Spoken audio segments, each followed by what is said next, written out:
Hello everyone, আসসালামু আলাইকুম। Welcome to my channel Happy's Lifestyle. আশা করি সবাই ভালো আছেন, আমিও ভালো আছি। দেখতে পাচ্ছেন আজকে আপনাদের মাঝে হাজির হলাম একটি কেকের ভিডিও নিয়ে। এখানে আমি কেক কামপ্রোটিং করে রেখে দিয়েছিলাম আধা ঘন্টার জন্য ফ্রিজে। দেন নামিয়ে আমি ফার্স্ট একটি পার্পল কালার দিয়ে নিচে সাইডে একটা লাইন দিয়ে দিলাম, দেন একটি পিঙ্ক কালার দিয়ে উপরে আরেকটা লাইন দিয়ে দিলাম। এবার একটু রোজ নজল আপনারা চাইলে এভাবেও দিতে পারেন। আমি রোজ নজল দিয়ে নজল ইউজ করে দিচ্ছিলাম। এবার নজল ইউজ করে উপরটা সাদা হোয়াইট কালার ভ্যানিলা ক্রিম দিয়েই ফিনিশিং দেওয়ার জন্য কেকের গায়ে লাগিয়ে নিচ্ছিলাম। এভাবে দিলে হয় কি ফিনিশিংটা তাড়াতাড়ি চলে আসে আর ফিনিশিংটা সুন্দর হয়।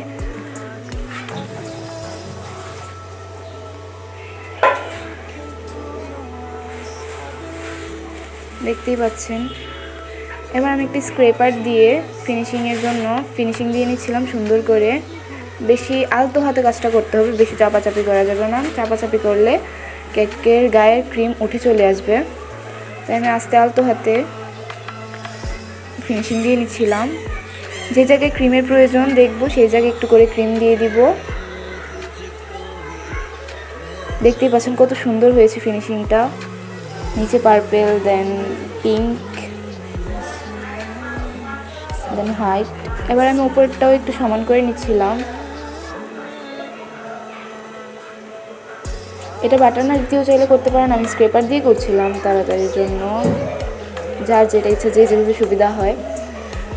এবার আমি সাইডের যে ক্রিমটা বেরিয়ে এসেছিলো সেটাও নিয়ে নিলাম। এবার আমি একটি বাটার নাইফ দিয়ে উপরে আলতো হাতে ফিনিশিং দিয়ে নিচ্ছিলাম।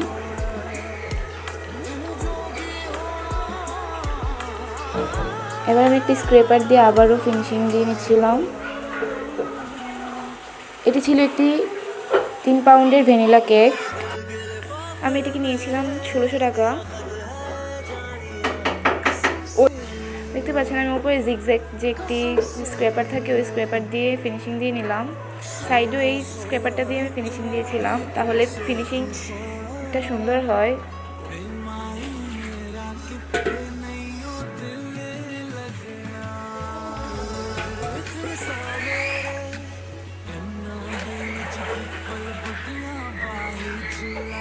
প্লিজ আশেপাশের নয়েজকে ক্ষমা দৃষ্টিতে দেখবেন। এবার আমি একটি 127 নম্বর রোজ নজল নিয়ে রোজ বানিয়ে নিচ্ছিলাম। দেখতেই পাচ্ছেন আমি কীভাবে রোজগুলো বানাচ্ছিলাম। রোজ আসলে একদিনে হয় না, কয়েকদিন ট্রাই করতে করতে বানাতে হয়ে যায়। আমিও তেমন সুন্দর করে এখনও বানাতে পারি না, যেমন পারি তেমনই দিচ্ছিলাম। কেকের গায়ে একটু বেস তৈরি করে নিচ্ছিলাম, তো এই বেসের উপরে বসিয়ে দিলাম। গোলাপটা কীভাবে বানাতে হবে দেখিয়ে দিলাম আমি। ফার্স্টে একটি স্ট্যান্ডের উপর একটি বেস তৈরি করে নেব, দেন নজল দিয়ে উল্টা ইউ শেপ করে দিলেই হয়ে যাবে। ট্রাই করতে করতে আপনারাও পারবেন আশা করি। প্লিজ আমার চ্যানেলটি যদি ভালো লেগে থাকে, আমার ভিডিওগুলো যদি ভালো লেগে থাকে তাহলে প্লিজ চ্যানেলটিকে সাবস্ক্রাইব করবেন। আর যদি ফেসবুক পেজ থেকে দেখে থাকেন তাহলে প্লিজ পেজটিকে ফলো করে আমার পাশে থাকবেন, লাইক করবেন, শেয়ার করবেন। আমি এখানে 3 রঙেরই ফুল দিয়ে দিলাম, একটা হোয়াইট, পার্পেল, পিঙ্ক কালারে দিয়ে নিলাম।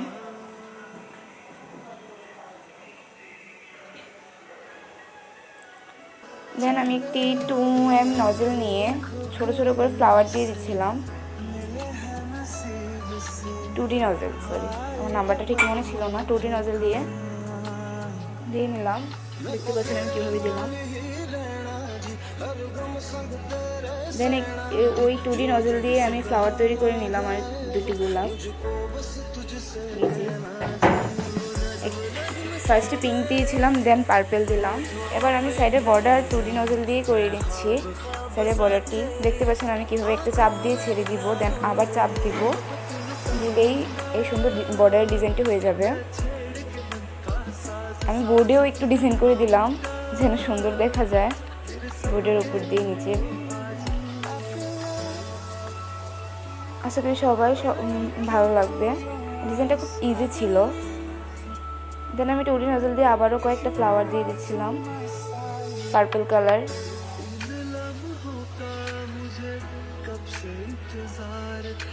এবার আমি একটি হ্যাপি অ্যানিভার্সারি, এটি ছিল একটি অ্যানিভার্সারি কেক। দেন আমি একটি অ্যানিভার্সারি টপার কেকে গায়ে দিয়ে দিলাম। দেন কয়েকটা বাটারফ্লাই দিয়ে দিলাম। লাস্ট ফিনিশিংটা আমি সুগার বল দিয়ে, গোল্ডেন কালার সুগার বল দিয়ে পার্ল দিয়ে দিলাম।